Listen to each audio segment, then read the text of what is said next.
The Catholic intellectual tradition combines faith and reason. It's the unity of faith and reason, and without the eyes of faith, you really can't see the world in its fullness.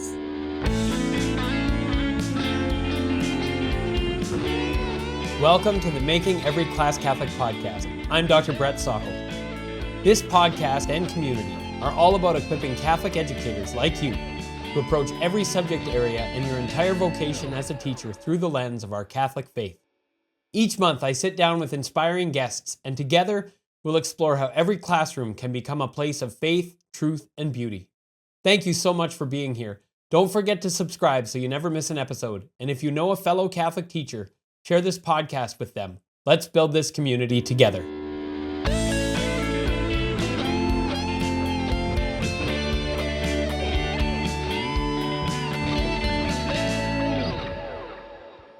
Hello, everyone, and welcome to the Making Every Class Catholic podcast. I'm your host, Dr. Brett Sockel. I'm delighted to be here today with Elisabeth Sullivan of the Institute for Catholic Liberal Education, or ICLE. Elisabeth, thank you so much for joining me. Thanks for inviting me, Brett. I'm really pleased to be here. Yeah, it's great to see you again. We've met a few times in the last year in our various travels, and it's been cool to see how our missions are so complementary. And I'm excited to share part of that complementarity with my audience here today. But why don't we start with just a little bit about yourself? Tell us, who is Elisabeth Sullivan and what is ICLE? And then we can get into the meat. Yes, thanks very much. The Institute for Catholic Liberal Education basically was founded to provide spiritual and intellectual formation to Catholic educators at every level, whether it's teachers, school leaders, even diocesan leaders. And now we're actually doing some programs for priests as well. Our mission is basically to restore the Catholic intellectual tradition from pre-K through 12 by stepping away from the secular model of education and really reclaiming our own heritage, understanding what that looks like in kindergarten or 6th grade or 10th grade, all across the disciplines. I got involved in this work really through my vocation as a mother. I had been a journalist earlier on in life, and when I had young children at an excellent Catholic school in our diocese, I was perplexed by why my curious, inquisitive sons were getting bored in school by 2nd or 3rd grade. And that just drove me to try to understand more about education, different theories of education, approaches to education. Ultimately, my youngest son attended a little fledgling startup school that was trying to do this. And even if it's in its fledgling state, it was just so beautiful, produced such a difference in him. I wound up teaching at that school, and here I am all these years later. Wonderful. No, and it's been great. I just reread, and I'm going to mention this. We'll put this in the show notes. A great article you wrote on the Humanum Review called "To Lead a Child on Reclaiming a Human Pedagogy."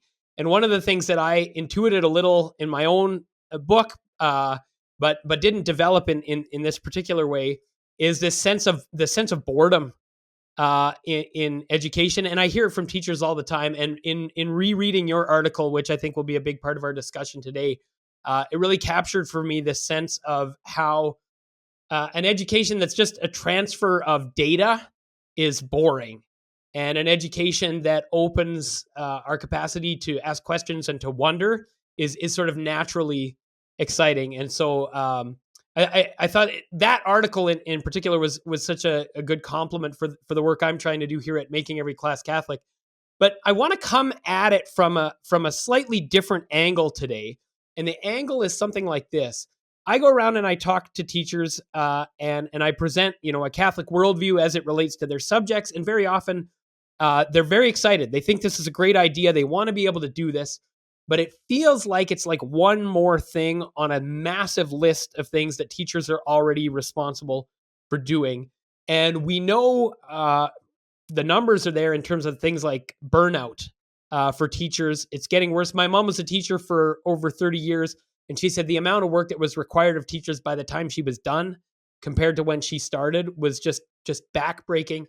And so I sort of intuited like that if you get this right, if you get the Catholic worldview right, teaching should in a certain way become less work. Not that it's not hard work, but it's less work in one sense, but it's also like it's more fulfilling work Because what leads to burnout isn't actually hard work. It's work that you're not sure is worth doing, right? All the busy work that's associated with teaching in a lot of contexts today. And when I saw you speak on a panel at the ICLE conference this summer, you said a few things in this light. One of which was something like, when we imagine teachers as like information transmission or delivery systems, we set them up for this kind of burnout. And I said, well, I need to talk to Elisabeth about this. So could you start by sharing a little bit about the kind of pressures on teachers in a standard issue secular education model that most teachers working today would have got in their public university education or whatever it was? Yes. It's interesting to hear your mother's story, Brett. Most teachers I know who have been at this for decades say, this is what it used to be like before the layers of bureaucracy. I think the more we've gotten into large systems require metrics. Metrics require measurement. And so measurement has become the tail wagging the dog, and there's more and more things to measure from the classroom. A lot of times that's considered a measurement of a teacher as well. And that precludes really the teacher from growing in the art of teaching. We like to think of our project as helping educators grow in the art of teaching in the light of Christ. Looks a lot different than the secular model. It's simpler because it's more natural and it's more organic. And it begins with, who is the human person? Who is the child? Wonder is natural to the child. Think of every small child and all the questions they ask. In fact, my 3-year-old grandson the other day asked, why does one eyeball have to look in the same direction as the other eyeball? Kids are just naturally curious about everything they do. And that's what education should be, an encounter with reality, with the world God made, which is full of his glory. And when you look at it that way, to understand the world and our place in it, rather than silos of subjects with bits and bytes of information that don't hang together, I think for so long, so many of us, myself included, we didn't really get the big picture to hang it all on. And so it's these disparate facts, bits and bytes, as I say, that don't hang together. For teachers, for so many years now, they feel like it's one fad after another. Here's another fad that comes and goes.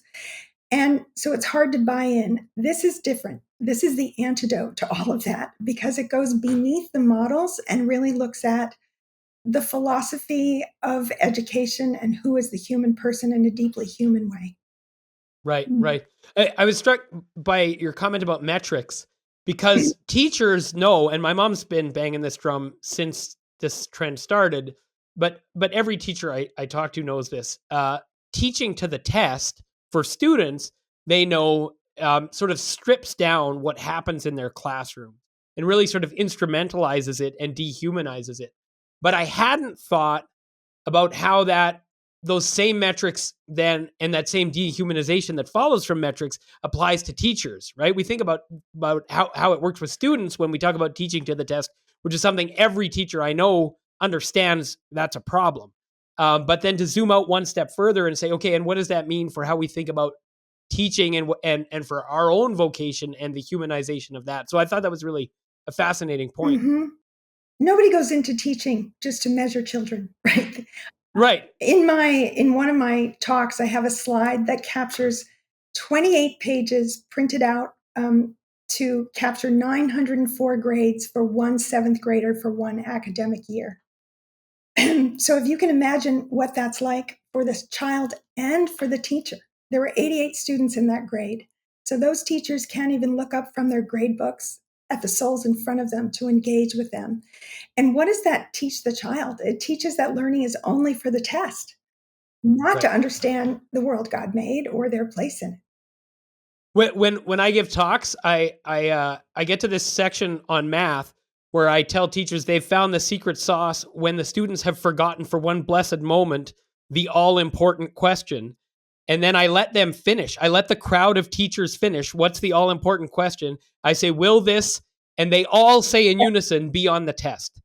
And so they all know that's a real problem, right? So let's dive into, you said this is the antidote to these problems. It's not one more fad because it gets underneath the hood and it asks the bigger questions. And maybe the question to start with, and this is where I see so much complementarity between, the article that you wrote and your work in general, and what I'm trying to do with making every class Catholic, is it starts with the question of the human person, and I do that in terms of content, but I don't do a lot of work in terms of pedagogy. But your article really is about pedagogy, but it starts from the same place. What is a human person? What are they for? And what does that mean for how we approach the question of education? So let's start with that big question, and then get into some of the more particular details. Right. Well, as we know, from a Christian point of view, a child is made in the image and likeness of God and destined to be with him forever. We are created as human beings with rational minds and the capacity to love, right? So I think of knowledge and love. Education is not just about information, it's also, in the words of St. Augustine, about cultivating properly ordered loves. Every child, as I was saying before, every little child has questions, constant questions. They have a natural desire to know. And that natural desire to know is ultimately a hunger for God. And so, if we have apathetic learners, we're going to have apathetic believers one day when there's no longer that sense of quest or that sense of wanting to understand the mysteries all around us. It really flattens out the human experience and leads to the kind of malaise that we see and even despair among the young. Right.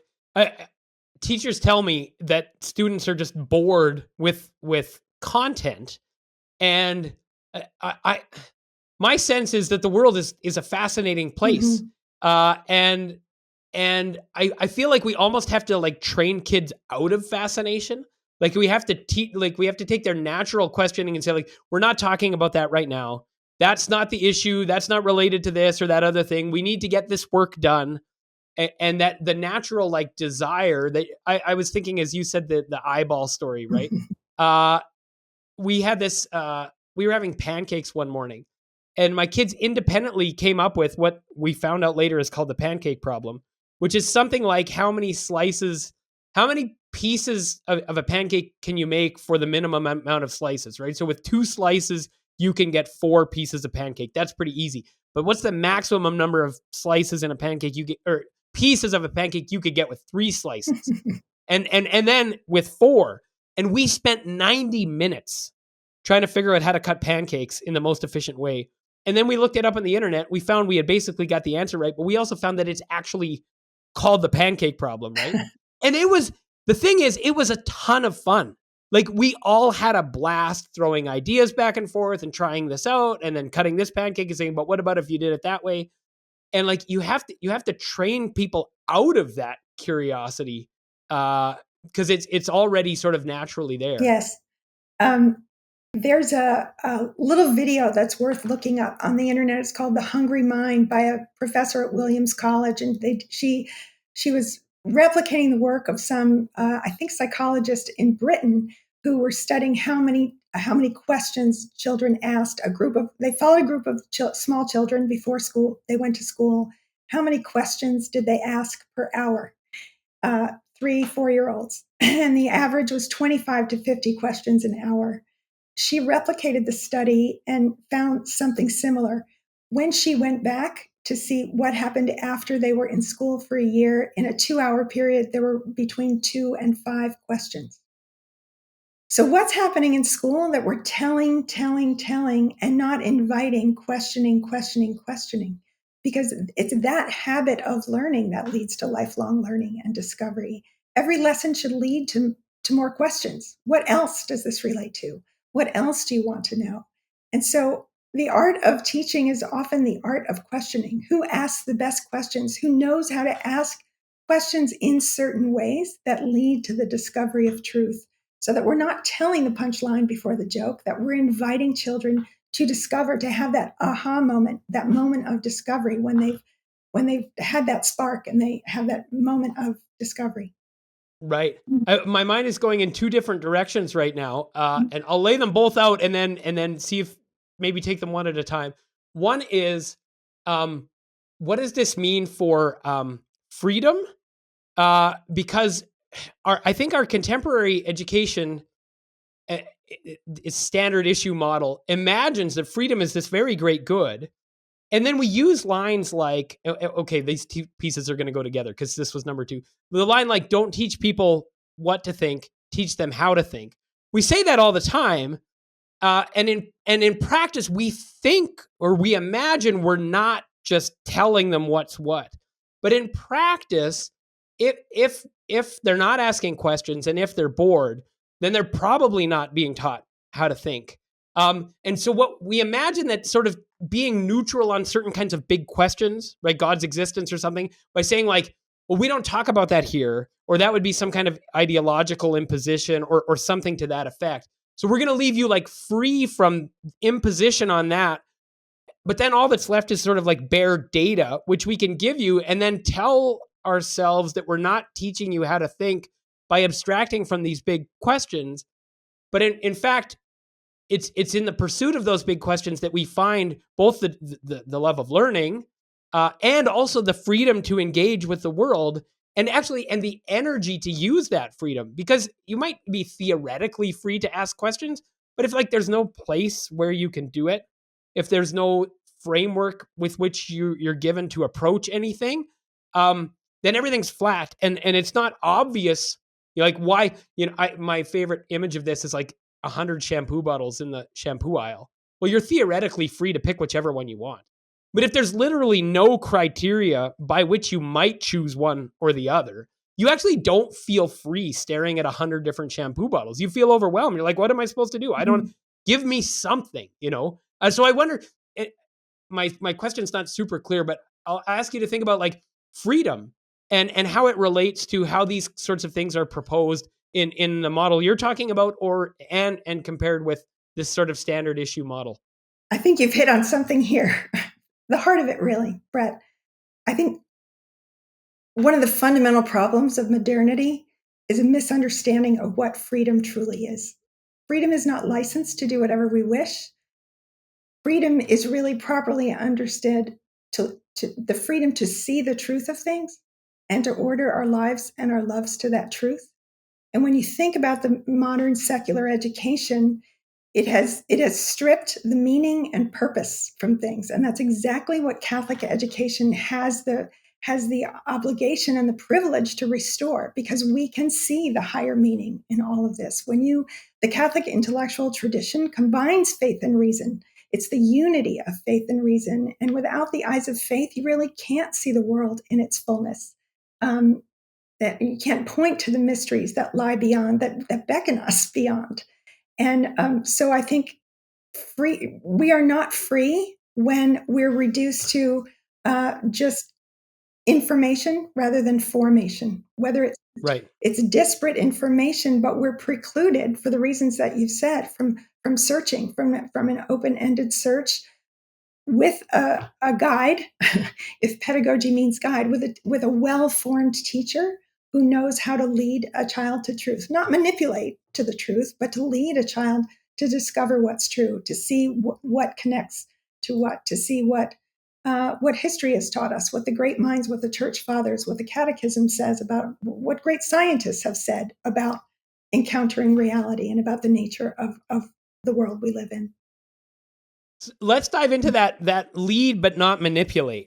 Because I think what people worry is if you're making a sort of forthright proposal, like a Catholic worldview about, that God exists and God's relationship with the world and what that means for the meaning of human life and all that, like you're making a pretty sort of bold proposal about the nature of reality. And I think it's often imagined that bold proposals are like somehow incompatible with freedom. But saying that like nothing matters or you get to make your own meaning or whatever, that's a bold proposal too, but it's pretending not to be, right? It's like camouflaging itself. And so you're not able to actually engage it in the same way. But if you're above board in your presentation, like the image I like here is Israel wrestling with God, like Israel is free to wrestle with God. That's Israel. That's what the name Israel means, right? Is the one who wrestles with God, right? So it's not like the Christian or the biblical tradition thinks like you just accept and move on. Like you have to work, you have to think, you have to engage. And even students who may not fully accept the proposal are in fact better educated for the engagement with the proposal, and their freedom wasn't imposed if this is done properly, right? Not, as you said, manipulated. So thoughts on that, but then also like, what does that actually mean in terms of pedagogy? How do you make a bold proposal in a way that's not manipulation or coercion? So a lot of that will be age, what is age appropriate in terms of the child's readiness for various questions, right? Right. But let me just try to think of an example. In the younger grades, you're reading a fairy tale. You might be discovering a virtue or a vice. To be asking questions about what is fair, what is good, what is just. To be having those questions, they've experienced that in their own lives. They can recognize it. Their moral imagination is formed in story. So asking a lot of questions that leads them to be able to identify, what is a tyrant? Are we obligated to obey tyrants? What is a just law as they get older and older? Um, just to go back to something you said earlier, the church proposes. She does not impose. Like that's where God loves us too much to curtail our freedom. And I think learning is almost like it's an imitation. Learning in a Catholic context is like the divine pedagogy. God does not hit us over the head with all the evidence, but he beckons us with beauty, with goodness, and with truth of our own faith, but also in the world around us and others around us. So it's this engagement, as you said, to be drawn in that way. Children are going to have questions, and we want to entertain those questions. But that's why we need well-formed teachers in classrooms to go off the script so that they know when those questions come up, they're able to ask more questions, ideally in a Socratic, almost rabbinical way, as the old traditions have gone, to ask questions. But depends on someone who's well-formed in those lines of thought. Right. One of the things I think that's a temptation, it's a temptation for me. I'm going to go do a presentation tomorrow in a school, and I'm like checking myself because there's answers I want them to know. And if I come in and just give them those answers, it will help some of them think a little better about something. But if I put questions before them and then encourage their questions, it feels risky. It feels riskier because I can't guarantee that they're going to come to the conclusion I want. But whatever learning actually happens then can take much deeper root when it was discerned and discovered by the person in their curiosity and their freedom than if some guest speaker came in and told them the church says X and you should think so because I have a PhD and I know a good argument for it, And so one of the things, the temptation to avoid, I think, is that like we need to get this right in 45 minutes. Mm-hmm. Like we should in theory have someone for 12 years, and if in 45 minutes they've asked a question that gets under your skin or seems to be leading in the wrong direction or whatever, like education is a long game. And to show that we're interested in questions and that we want to keep pursuing that question and that we're not afraid of where it would lead, I think is actually like that in itself teaches so much. And the insistence that we need to get a right answer in the short term, I think can really handicap our ability to do this well. And I guess this was my jumping off point. Manipulation or coercion, the temptation is there even in these little subtle ways. But it doesn't actually work. Like it sows the seeds of its own rejection in the long term, right? Or even in the medium term, when you might win and get someone to say the right thing in the short term, but you don't get the hearts and the minds. Right. This is why teaching is an art, Brett, because I think the opposite danger is to allow so much freedom that you encourage relativism. So I feel like along the way, a child needs to be able to put stakes in the ground about certain things. So it's going to depend on the topic. For example, let's say you've got some big issue of moral theology in a junior year in high school, and my approach would be, yeah, let's wrestle with this. Let's wrestle with it a lot. But then after we've wrestled it and taken it as far as we can, let's say, what does the church say about this? What does the catechism say? What do the church fathers say? What would be authoritative sources that we can also consult after we've wrestled with it ourselves? Right. I think the best possible outcome there is when the student at the end of the wrestling is like, so yeah, I see that you've put us through this exercise and we've done all the thinking, but I actually want to know Yes. now what you think, right? And I think that then they've created for themselves the perch for it to land on, right? And so yeah, you've really got it when at the end they want to know, okay, now I see that this is a really complex moral issue. Um, and I also know that like there are smart people who existed before me who probably thought about it. Now that I've had a go, tell me what you got, and then that may resolve the question for them in a satisfactory Mhm. way, or it may just give them more material to work with, Yes. right? But both of those are actually good outcomes, Yes, I right? agree. And so what we're describing here also is the way to learn how to think, to observe something, to look at it carefully, to ask questions. And so that we want to cultivate that habit in mind in the youngest children, whether it's with watching the ant colony in first grade, observing the leaves, comparing the conifers and the deciduous trees, all of this to observe reality, to engage with reality, and then to ask questions that we notice the common points and the differences in each of these things. So this is all great. So let's move now back to the question of the teacher and what the experience of teaching, particularly with this question of burnout, right? Well, like, what's it like being a teacher today? How does this start to shape your life and your vocation as a teacher when you learn how to incorporate this approach to teaching rather than the standard issue secular model? I was blessed to never have to work within a tight standards based framework. I had freedom in an independent school to teach in a way that we can engage with the materials. It was not that there was no plan. It doesn't mean you either have standards or you have no plan. That's a false dichotomy. But the standards themselves, it seems to me, have become so targeted, so narrow that it's this giant matrix. I don't know how anybody starts with that. Rather than let's start, what is it that we're going to learn? What is it that we're going to study? When you learn in this natural way, we're going to observe it. We're going to ask questions. We're going to wrestle with it. We're going to write about it. We're going to act it out. We're going to draw it. We're going to, whatever it is.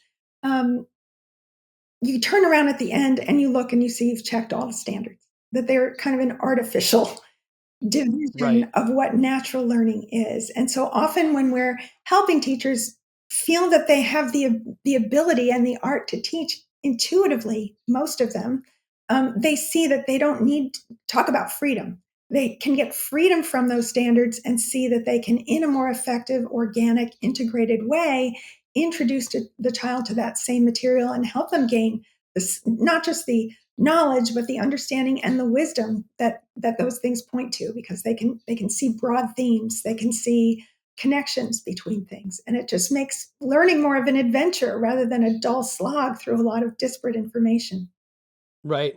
As you're talking, I'm thinking of experience in our own family. So we mostly homeschooled up until grade 9, and then our two teenage sons who are now in high school, they chose in grade 10 to go to the local school. And what they had for the first 9 years of their education was like very, I would say, very organic. It was like, uh, you need to learn certain skills because it's very sequential, right? So we're going to learn math in order because that's just how it works. And then we're going to learn how to read. And then we're going to ask questions about the world. And we're going to read a bunch of stuff, literature, history, science, like all the things. And we're just going to ask questions. And our kitchen table is going to be just conversations about, why can't our eyes see in two different directions, or how do you slice a pancake, or whatever. And when they got to high school in grade 10, not that there's no challenges, of course there's challenges, but there was zero like, oh, they don't know certain things or they don't have certain skills, so they're not able. Like, there was no like remedial work that was needed to get them to be able to participate in the content that they, that was more specialized at that grade level, right? Mm-hmm. And that just struck me that, like, if we had followed, we never looked at a standard for a decade, right? And our kids were more than prepared for high school. And so it just struck me that if you're breaking your back in grade 2 or grade 3 to meet these sorts of curriculum standards, um, then, like, is that the best use of your time and energy Mm-hmm. when you could just not have them at all? Now, that doesn't mean we did nothing. We still did things, but like, we didn't use them at all, and our kids were completely prepared for high school. Anyways, that just struck me as you were describing this, right? I heard a podcast recently where someone said, once if you mistake the metric for the thing and you start treating the metric as a thing, you actually lose both. Your metric becomes useless and the thing is like out of the picture. You don't even know where it is, right? And that, keeping that rightly ordered, like that a metric is a metric and it has a certain limited use in some cases. But to mistake it for the thing, which, to go back to something you said very early on, once systems get big, they need measurable, repeatable kinds of things. And then the metric can, I think, very easily be mistaken for the thing. Yes, absolutely. Now, by the same token, assessment is valuable. Assessment is an important part of learning. It's kind of that fixing and fastening process by which we can assess what we know, have that, sort of owning it all together. It's just we need to respect the dignity of the child with our assessments and the dignity of the teacher as well. We don't need to measure every single thing we do in a classroom, because that undermines the whole project or a love of learning, right? Let's enjoy a poem. We don't need a quiz on it. Let's do picture study. We don't need quizzes on that either. Think of what we're cultivating in the child, in the classroom, by looking at beautiful things, by rendering, drawing a still life or drawing a butterfly, or, copying something in reality. Think of all the things that are being cultivated in the child with all of these exercises. The ability to attend, to listen, to observe, to figure out proportions in their mind when they're drawing something. So we want to shift from all of the information that we're burdened with and to think about how are we cultivating what's human in the child? The ability to master language, to name things in accord with their nature, to speak eloquently and beautifully and write eloquently, and accurately and truthfully. Um, so we want to shift, to be able to appreciate the language of number and how it reveals God's order in the universe. We want to build up the memory in so many ways, practical ways like math facts and parts of speech, but also things that we want to learn by heart, beautiful poetry or scripture, or even certain dates in history that really sort of give us a timeline of what happened along the way. So focusing more on what are we cultivating in the human child in all of these lessons, and also and exposing them to a great number of things in the world and helping them see these connections. There's definitely skills to be mastered along the way. And yes, we need to test the math facts. And yes, we need to know the parts of speech. But there's also other things that we just need to let them enjoy. I'm thinking of Joseph Pieper's Leisure, the Basis of Culture, to have that spirit of, he would say, intellectus, ratio and intellectus, to sort of receive the world as gift, to enjoy it together in the classroom without the thought of the assessment hanging over our head for every single thing. I I'm reminded, I had a conversation last week at a high school in California about assessment. So we were talking about teaching math from a Catholic point of view. And like, math is relatively easy to assess in a lot of ways, right? And so then the question was like, how are you going to assess whether you taught math from a Catholic point of view? And this is not where I have expertise. So I kind of opened the floor for some conversation. And one of the teachers said, like, at the end of a unit, you could just ask a question. And by the time we were done honing the question, we thought, and I don't know that we're through on this project, but I thought it was at least an interesting step. We thought, like, what if at the end of the math unit, you asked a question like, why does anybody care? Like, why does this matter? Now, when you go to do assessment, if someone writes a paragraph on that, it's tough to change their math mark by much on that. Uh, but maybe that's not the point. Like, maybe they get the math and they're going to get a great mark in math, but they have no idea why math is of any value or why they should know it or what it means for their life, right? And at minimum, what you've done if you've asked them this question is made them aware that that's a real question. Mm-hmm. And that's a thing they could think about in their life. And what you can see in the engagement of the students, let's say as a group, right? Let's say 25 students answer the question, who cares, about a math unit.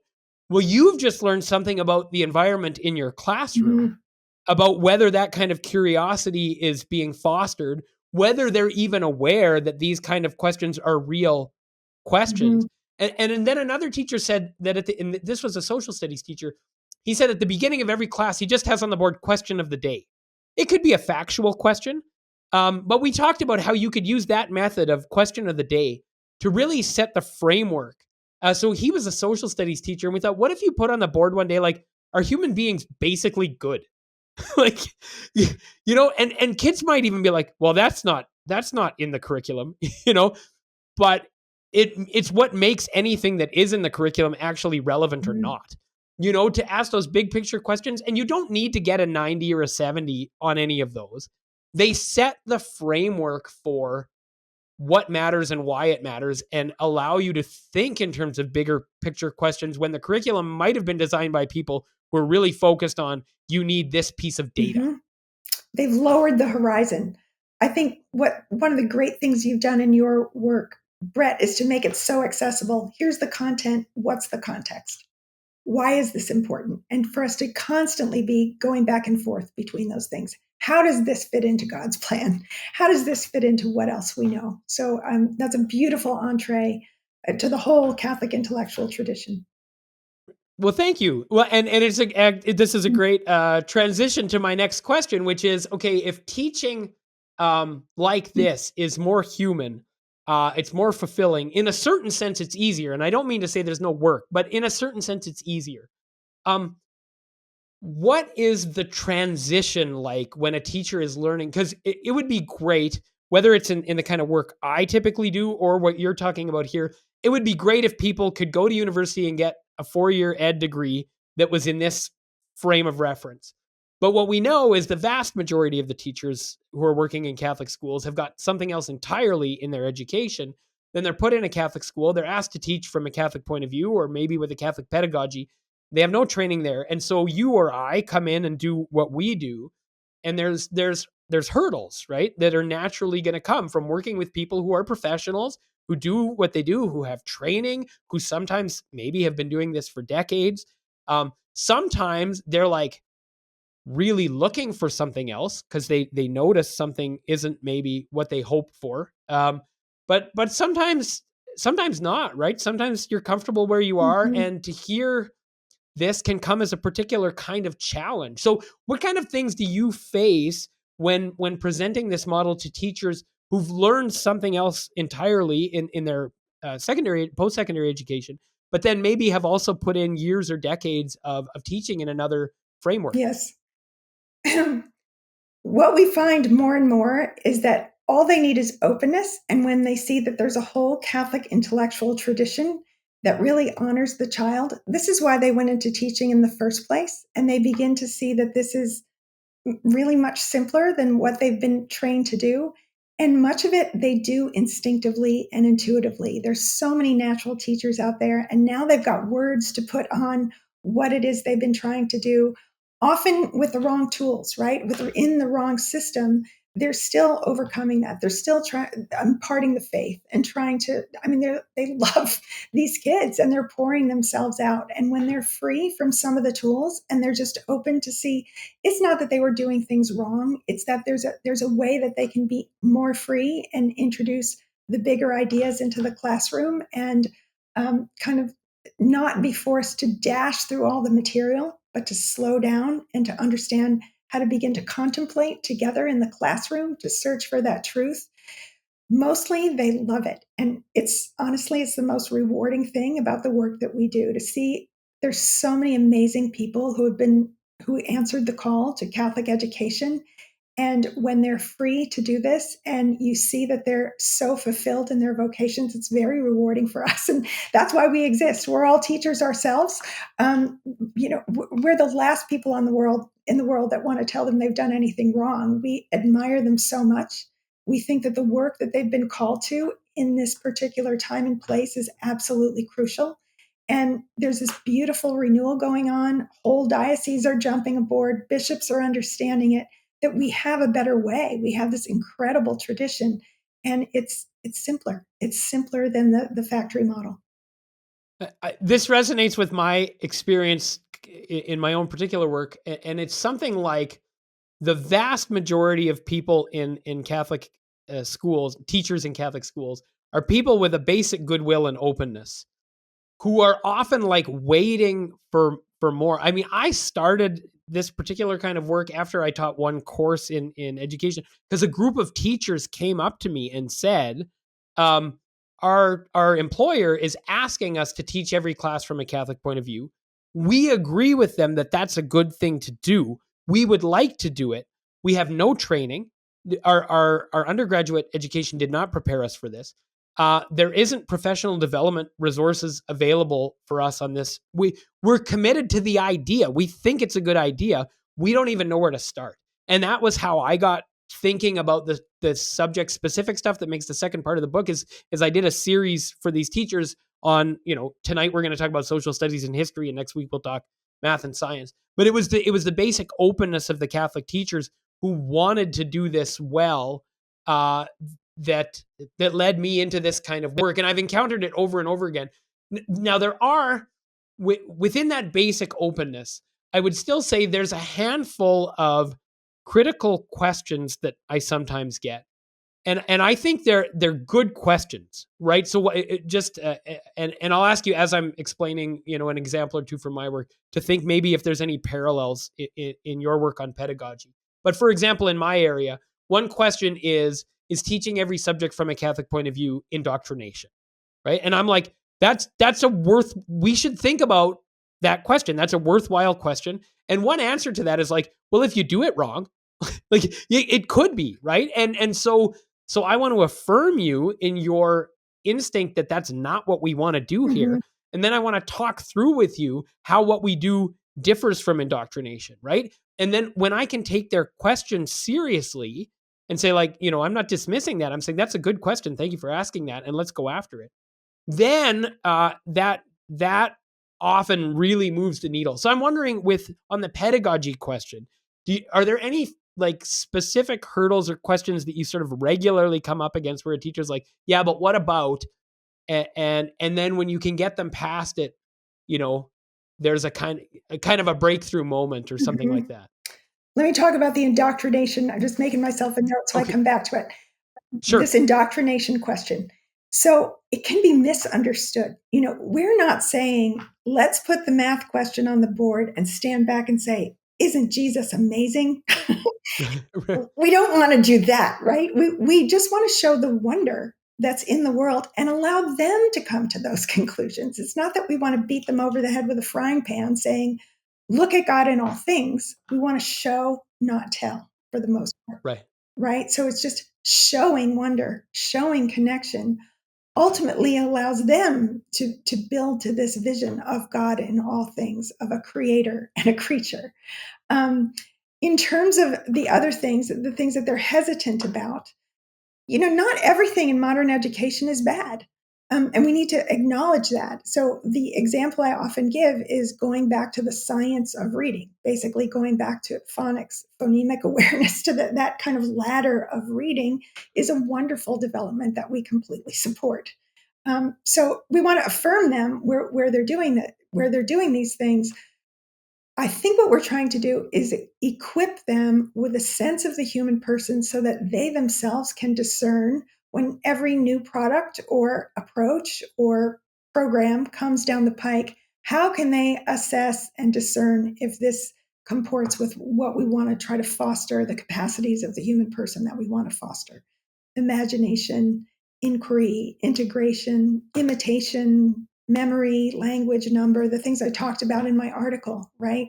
how do they foster, especially the child's imagination? We've talked a lot about intellect, but first and foremost, we need to our imaginations are formed by the input all around us, and you can bet that the secular world is providing images and tales and things that are a distorted image of Right. the world that God created. So you want to Right. be very intentional about the stories or the films or what have you that children are exposed to, especially early on. Right. Right. I'm just my mom, this is old, mom wisdom, right? Garbage in, garbage out. I mean, the thing is, those things are not neutral. It's very easy for them to be camouflaged as kind of neutral. They're the kind of water you're swimming in, and to not sort of realize that they're making claims about you and on you literally all the time, right? And there's a time that comes when exposure to those kinds of ideas. I mean, I have this metaphor I use when it comes to like art and literature, and there's like good healthy food, and then there's like snack food that you should have once in a while, and then there's Yeah. poison which you should never have, right? And so there are some things that are just never like good or but there is also exposure to other ideas that is right at certain Yeah. times and appropriate in development for engagement with them, right? Yeah, it's all about age appropriate. Right. Age my sense of age appropriate really comes out of parenting, Mhm. and it's I feel like it's actually a lot easier than you think. Like, you don't need a chart that says when you're 8 you learn this and when you're 9 you learn this. If a kid asks a question, I will answer it at a more basic level, and if that satisfies them, or I won't or I'll ask them a question. If they ask me a question, I'll ask them a question, and that will tell me at what level they're seeking knowledge, and they will almost always indicate what is age appropriate to you. I mean, the most obvious one is in sex education, right? If a kid asks me about something about where babies come from, I'll give them a sort of generic answer, and they're like, "Yeah, but what about?" Mhm. Like, okay, if you're asking that, then you're probably ready. Mhm. And if you're not asking, then you're probably not. Like, it's not actually rocket Mhm. science. Like, most of the time, the kids will actually communicate through their mode of asking what is appropriate for them at this level if you learn to sort of interrogate that a little and just sort of probe and see where it's coming from. So Mhm. it's just a little tip that I've Mhm. kind of picked up as a parent, Mhm. but I think it applies quite broadly. Mhm. I'm also thinking of, stories of heroes. All human beings are flawed. No hero is going to be perfect. You know, but we want to be able to have heroes and not pick apart every hero from a child's youngest days, right?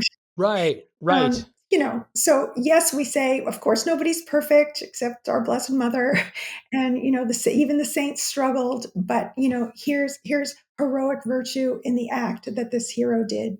To be able to, so that when they find out something later on, they don't reject everything they've heard about. right. Yeah. So there's particular content that could be scandalizing, which is true. Mhm. So you don't want to pretend it's not there. Mhm. But when's the appropriate way to introduce those kinds of questions, right? Elisabeth, we're coming to the end of our time. For listeners, just to know that this publicly available part of the podcast is on YouTube and anywhere you get your podcasts. But this is part of the Making Every Class Catholic online community, and we will have an extended version with Elisabeth where members of the community are able to submit their own questions. So after we sort of go to break here, we're gonna come back with a couple questions for Elisabeth from the membership.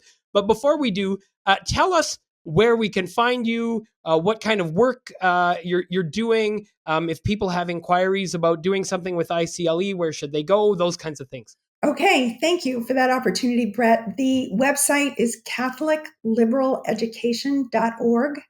It's a huge website. We have many formation programs. We have many events. We have a national conference, which Brett spoke at last summer. This summer, it will be in Lincoln, Nebraska. Bishop Conley released a recent pastoral letter. This is very beautiful, and he's very much in support. He's on our advisory board, as is Archbishop Miller. I know he's going to be on. He's been on your show. Um, so we have there's a lot of information on the website. We actually have, so let's see, we have events, the national conference, we have other conferences, smaller conferences, we have ways events, the School Leaders Forum, where we showcase some of our member schools.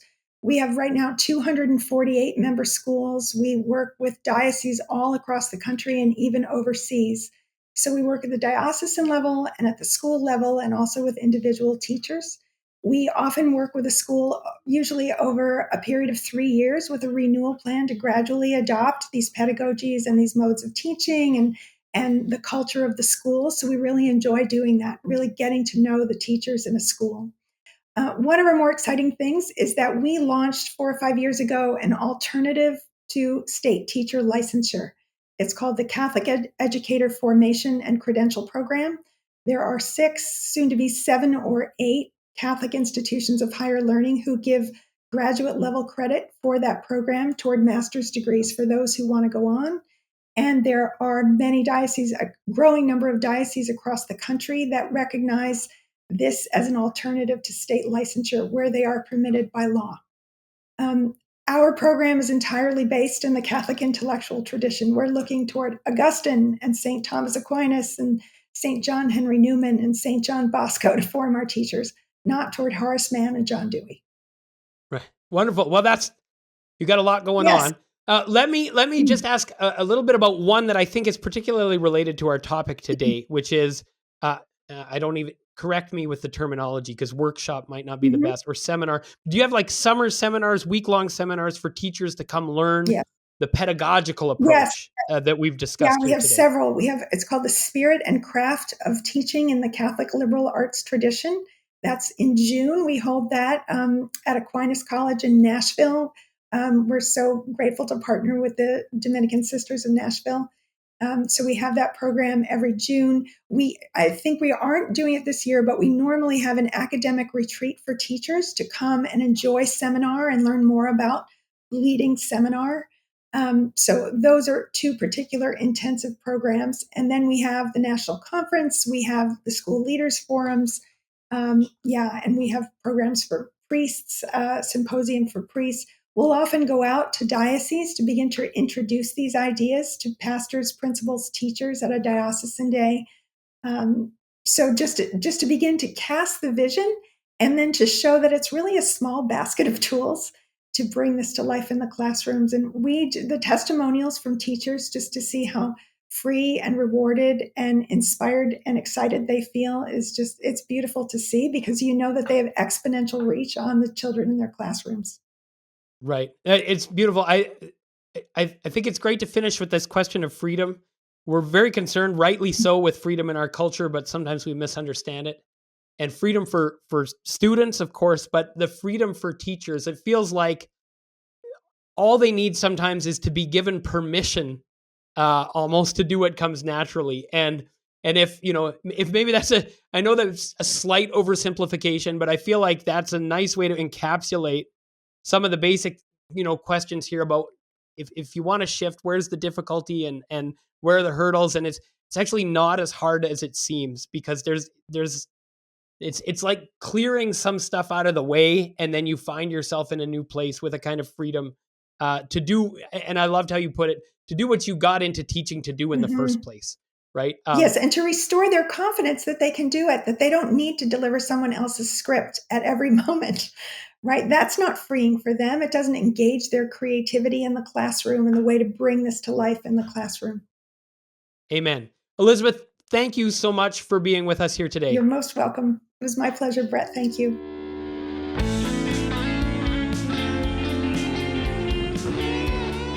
Thanks so much for listening. If you enjoyed today's episode, I want to tell you about the Making Every Class Catholic online community. There you'll have access to regular live interactions with me and with plenty of great presenters and presentations, workshops, and Q&A, as well as to a network of committed Catholic educators and a growing library of resources. And be sure to subscribe, leave a review, and most important of all, share this with a fellow Catholic educator. We've got more exciting guests lined up in the months to come. You won't want to miss them. Until then, God bless you in your work, making every class Catholic.